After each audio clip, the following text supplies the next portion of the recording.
Dita ndërkombëtare e sportit për zhvillim dhe paqe shënohet çdo vit me 6 prill për të njohur fuqinë e sportit në nxitjen e ndryshimeve pozitive, kapërcimin e barierave dhe kapërcimin e kufive. Tema e aktivitit që ka caktuar Organizata e Kombeve të Bashkuara është nivelimi i fushës së lojës, sporti për përfshirje sociale. Është një temë që lidhet me mënyrën se si sporti mund të përdoret si mjet për të siguruar mundësitë e barabarta dhe për të përfshirë individ nga grupe të ndryshme shoqërore dhe kulturore. Ky koncept ka të bëjë me idenë se sporti ka mundësi të bashkojë njerëz nga shtresa të ndryshme shoqërore dhe të ofrojë mundësi të barabarta për të gjithë, pavarësisht nga raca, gjenia, statusi ekonomik, aftësitë fizike apo përkatësia etnike. Por çfarë do të thotë në kuptimin më të gjerë kjo temë realisht? A ka hapësirë aspekti psikologjik në performancën sportive? Kemi ftuar të diskutojmë për këtë temë zotin Enis Zuka, psikolog, i cili trajton temat të sportistëve dhe të sportit në përgjithësi. Zoti Zuka, mirë se erdhe. Mirë se u gjeta, faleminderit shumë për ftesën, kënaqësi me që jam prezant i emisionit tuaj. Shumë faleminderit. A është problem çështja e nivelimit në fushën e lojës? Padyshim mund të dëgjova me vëmendje në për të gjitha informacionet që ti i tha dhe i dha domethënë për neve, ato që ti i tha që ndrojnë realisht shumë. Në botën e moderuar, përpos aspektit fizik të performancës së sportistëve, në vitet e fundit ka filluar të trajtohet jashtëzakonisht shumë edhe shëndeti mendor i sportistëve. Edhe në jetën e përditshme të individëve jashtë sportit, por edhe në sport është duke u rritur niveli i kuptueshmërisë së nevojës për të trajtuar shëndetin mendor. Si e tillë, domethënë edhe në vendin tonë ka filluar që trajtimi i shëndetit mendor të ta marrë atë kohën e merituar dhe padyshim që të gjitha ato që i cekë kanë rëndësinë e vet dhe sot jemi këtu për t'i trajtuar gradualisht. Sigurisht. A mund të shërbejë sporti pra si një mundësi për të tejkaluar bariera shoqërore e kulturore mes njerëzve që mund t'i kenë? Padyshim, njeriu është produkt i aspektit social, i aspektit shoqëror, i gjenetikës së tij, i prindërve së tij, familjes së tij. Në çdo teori që ne e përdorim mund jemi edhe etnocentrik, pra bazohemi në atë prej ka vime dhe çka realizojmë dhe çka bëjmë.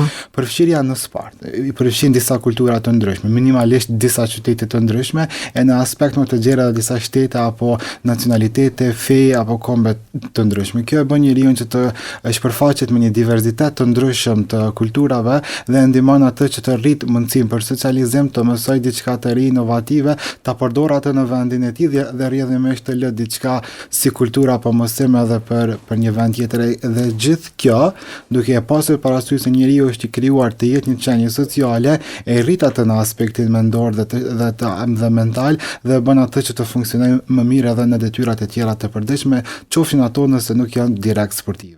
Ç'është është gjendja realisht me që ju merreni me këtë temë? Ç'është është gjendja reale në fushat e sportit? Viteve të fundit e kemi një ngritje relativisht të kënaqshme të nivelit të shëndetit mendor në sport. Padyshim që zhvillimi i teknologjisë dhe mundësive të reja që na i kanë dhënë edhe neve që me pasë si punohet në botën perëndimore në aspektin e shëndetit mendor, ka pasur një ndikim të kënaqshëm edhe në zhvillimin e sportistëve tanë. Sot ka shumë sportistë të cilët interesohen për ofrimin e shërbimeve psikosportive duke e pasur një derë të rëndësishme ose më të rëndësishme për mirë funksionimin e zhvillimit të karrierës së vet në tërësi si sportist që në për sporte të ndryshme, qoftë ato individuale apo edhe grupore. Çka mund të thuhet për grupet e marginalizuara? Se gjithmonë kemi grupet e marginalizuara, ndonjëherë dominojnë, apo për shembull individ që kanë aftësi më të kufizuara ose që nuk kanë talent në një sport të caktuar, ose ata që kanë vështirësi ekonomike nuk mund të kenë qasje të barabartë në këtë fusha.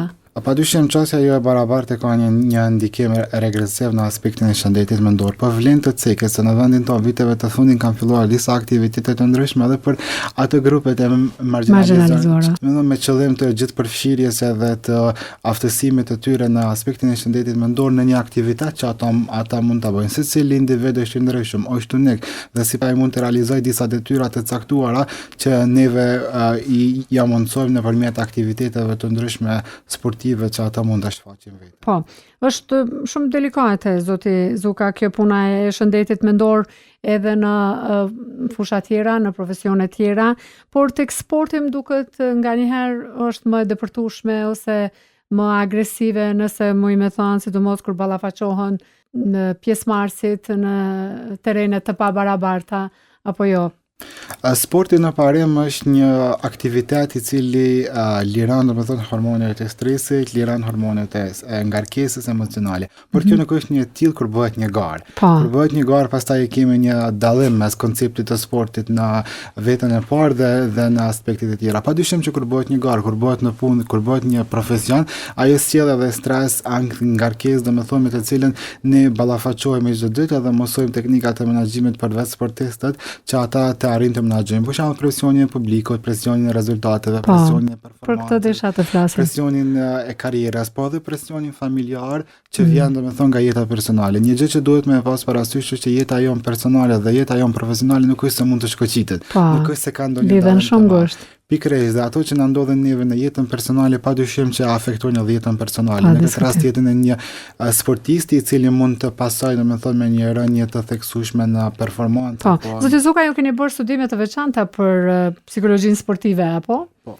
E çka të ka shtyr me u marr me këtë temë? Pyetje shumë e mirë, realisht unë kam qenë vetë sportist dhe në atë kohë kam kuptuar që diçka po më mungon, po s'kam ditë me emërtu. Pastaj tutje kam vendosur me shku në studime për psikologji e gjatë rrugës, kam dëgjuar një emërtim psikologji sportive që e ka afektuar nevojën time në parim pse kam zgjedhur me shku në psikologji. Pastaj duke dashur që të jem ai zëri I atyre fëmijëve që unë për veten time nuk e kam pasur, ajo nevoja e paplotësuar e imja që të bëhet një nevojë e plotësuar për dikë tjetër, kam zgjedhur që të vazhdoj me studime më të theksuara në psikologjinë sportive, studime që kanë kryesisht karakter ndërkombëtar. Po, dhe çfarë janë gjetjet kryesore tuat në ato studime? Gjetjet e mia kryesore në ato studime është se çfarë roli ka psikologjia në një fushë sporti për shembull? Psikologjia është studim se si mendja ndikon në performancën sportive. Performancën e lojtarëve. Pikërisht, domethënë performancën e pjesëmarrësve, basketbollistëve, shikuesve, domethënë të gjitha aty është një kompleks I tërë. Pikërisht, mendja e komandon trupin. Mendja është komandanti kryesor I jonë. Shohim çdo ditë më shumë sportistë që e perfeksionojnë aktivitetin e tyre fizik, po nuk arrin domethënë me pas një karrierë të suksesshme. Këtu hyn psikologjia e sportit, këtu hyn puna me mendjen, këtu hyn ajo. Domethënë është e nevojshme psikologjia sportive. Është jashtëzakonisht e nevojshme. Tash po I shohim edhe në karakter ndërkombëtar futbollistët, domethënë sportistët më eminent të botës, më të famshëm të botës që po e bëjnë publike faktin se kanë punuar me një psikolog sportiv në një pikë të karrierës së vet, për shkak pikërisht edhe të përvojave të tyre të mëhershme në familjinë e tyre të hershme.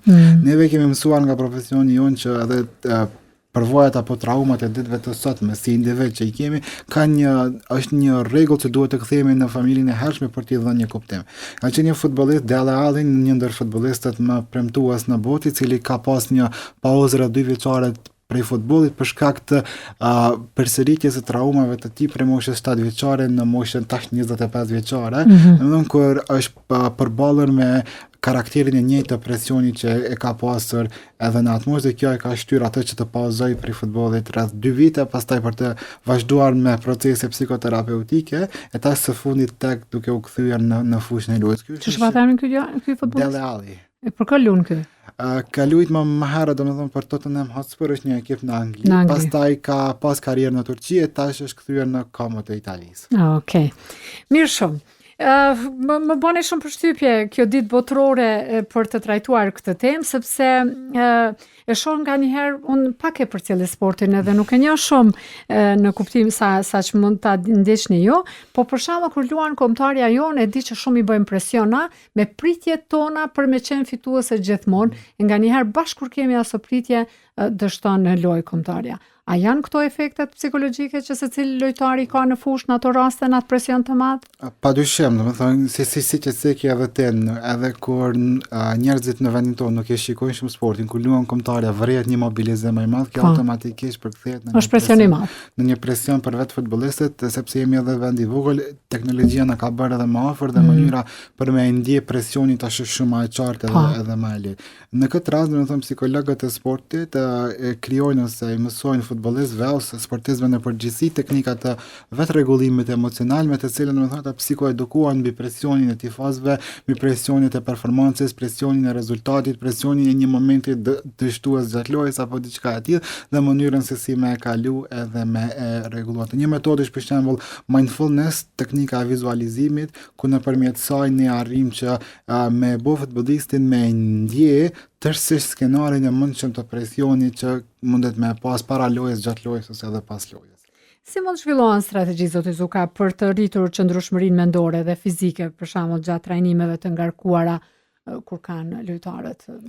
Mund të ketë një strategji të shkruar e cila duhet të ndiqet? Patjetër, trekëndshi mes bashkëpunimit të prindërve, trajnerit edhe vetë futbollistit apo sportistit, domethënë në aspekt generalisht tepër shumë i rëndësishëm. Neve kemi të ditur se vetëm puna me një aspekt, për shembull me trajnerin ose me sportistin, nuk mjafton pa pasur të plot trekëndshin e bashkëpunimit, sepse ne jemi qenie sociale, jemi qenie familjare, jemi qenie domethënë edhe që funksionojmë në një punë të caktuar dhe kur këto na ndeshën në kundërshtim me njëra tjetrën, ne nuk arrijmë të maksimalizojmë performancën tonë. Dhe si të tillë strategjia është domethënë një bashkëpunim i mirë fillë mes këtij trekëndshi që të krijojmë një qëndrueshmëri në metodat e tona apo edhe në rezultatet që dëshirojmë t'i arrijmë. Pa diskutim. Ju punoni tani me sportistë? Po, punojnë edhe në mënyrë private, jam i inkuadruar edhe në disa klube të sportit të ndryshme në vendin tonë si bashkëpunëtor i jashtëm, ku mbajmë ligjërata grupore dhe japim informacione rreth teknikave të menaxhimit apo aspekteve psikologjike. Po cilat janë gabimet më të zakonshme, më të shpeshta që i bëjnë sportistët kur bëhet fjalë për aspektin psikologjik? Do të thosha motivimi. Do të mund të krijoj një konkluzion në kohë pse.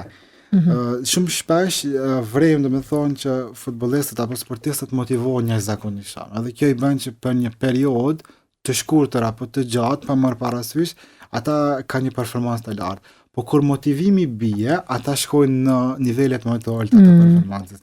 Në këtë fushë ne tentojmë që t'i japim një psikoedukim atyre që në vend të motivimit të krijojë një disiplinë mendore, të krijojë një hartë mendore që është më graduale, por është më e qëndrueshme dhe i mban ata në nivele më të balancuara të performancës, sepse motivimi ditë jetë domethënë diçka pozitive për ne, po në anën tjetër ditë kthehet në një kundërshtar i cili na lën në një udhkryq që nuk dim kanjëherë ka është rruga më e mirë për me u kthy në formën e duhur. A arrin një psikolog me i trajtu barabartë të gjithë pjesëmarrësit në një ndeshje sportive për shembull?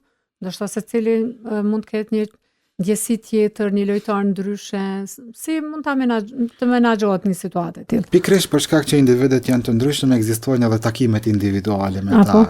Secili është unik në personalitetin e vet, secili motivohet ndryshe. Për shembull, dikë në një ekip sportiv mund ta influencoj këshilliti i kapitenit, dikë tjetër mund ta influencoj për shembull bie fjala një pagë më e rritur, dikë mund ta influencoj një pozitë, domethënë që e merr fjalën edhe diskuton para grupit apo një pozitë më avancuar në repartet e lojës. Të gjitha këto na i marrim edhe i kuptojmë në bazë të bisedave dhe observimeve që i bëjmë fillimisht bisedave individuale, pastaj observimeve grupore që i bëjmë domethënë në fushën e lojës dhe përgatisim një raport të detajzuar edhe për trajnerin, i cili e ka parasysh mënyrën e komunikimit edhe tendencës së motivimit me secilin sportist që domethënë është e nevojshme ky komunikimi juaj si psikolog edhe me trajnerët edhe me refert ndoshta në gjatë ndeshjes që dini qasjet për secilin.